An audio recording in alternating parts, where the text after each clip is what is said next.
السلام علیکم، کیا حال ہے دوستو؟ آپ سب کو آج بات کرتے ہیں میراثیوں کے حسب و نسب کے بارے میں۔ تو اس معاملے میں دوستو سب سے پہلے جو آپ نے ایک بات ذہن نشین کرنی ہے وہ یہ ہے کہ یہ دو مختلف لفظ ہیں، ایک مراثی اور ایک میراثی۔ تو جس کو ہم ایک قوم کے طور پر لیتے ہیں وہ لفظ میراثی ہے، اور دوسرا لفظ جو مراثی ہے وہ کہا جاتا ہے مرثیہ نویس کو، مرثیہ لکھنے والوں کو کہا جاتا ہے مراثی اور میراثی۔ میراثی اسے کہتے ہیں جسے میراث میں کچھ ملا ہو۔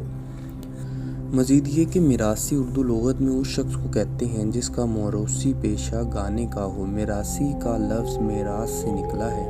عربی میں میراث کے معنی وراثت ہیں۔ خطہ پاک و ہند میں 19ویں صدی عیسوی کے اواخر میں جو بندوبست ہوئے ان سے پہلے مالکانہ حقوق یا خاندانی وراثت کا کوئی باقاعدہ ریکارڈ رکھنے کا طریقہ موجود نہ تھا، اور نہ ہی کسی قسم کا قوموں یا گوتوں کا ریکارڈ رکھا جاتا تھا، بلکہ یہ ریکارڈ میراثیوں کے دل پر نقش ہوتا تھا جو خصوصاً اپنے علاقے کی گوتوں کے شجرہ نسب یاد رکھتے تھے اور پشت در پشت اپنی نسلوں کو بتاتے تھے۔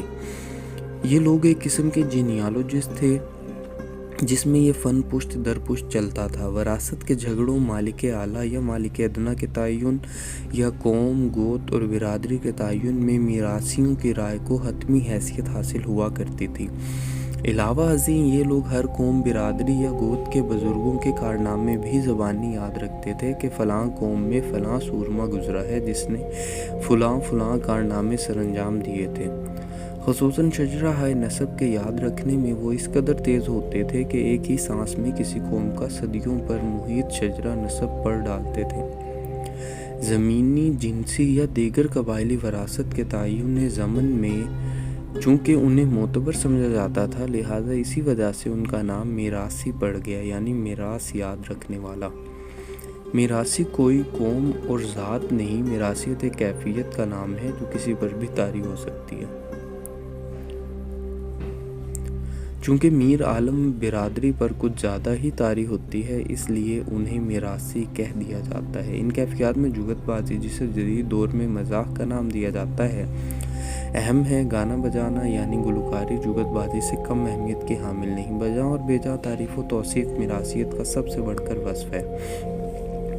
حاضر جوابی کو میراثیت کے زائد اوصاف میں شمار کیا جا سکتا ہے۔ ہر گزرتے دن کے ساتھ میراثیت جو ہے وہ ناپید ہوتی جا رہی ہے، کیونکہ اس لفظ کو ایک ایسا معنوں میں اب ڈھال دیا گیا ہے، اور اس سے مراد جس طرح کے لوگوں کو لیا جاتا ہے اب، اس کی وجہ سے کوئی بھی شخص خود کو میراثی کہلوانے کا روادار نہیں ہو سکتا۔ اسی لیے جن لوگوں کی اصل میراثیت ہے وہ لوگ بھی خود کو اب اس نام سے کہلوانے میں شرم محسوس کرتے ہیں، اور انہوں نے بھی اپنی قوموں کے نام بدل کر دوسرے نام رکھ لیے ہیں۔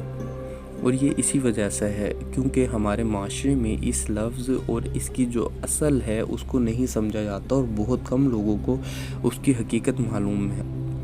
اب اس سے مراد ناچنے گانے والے بھانڈ مراثی وغیرہ کو ہی لیا جاتا ہے، جو کہ بالکل غلط مطلب ہے، لیکن اب کیونکہ وہ معاشرے میں عام ہو چکا ہے تو اس لیے اسے بدلنا بہت مشکل ہے۔ تو دوستو یہی ہے اصل جو میراثی ہے ان کی حقیقت، کہ ان کی قوم کیا ہے، ان کا تعلق کہاں سے ہے، اور انہیں کیوں میراثی کہا جاتا ہے۔ امید کرتے ہیں آج کی ویڈیو آپ کو پسند آئی ہوگی۔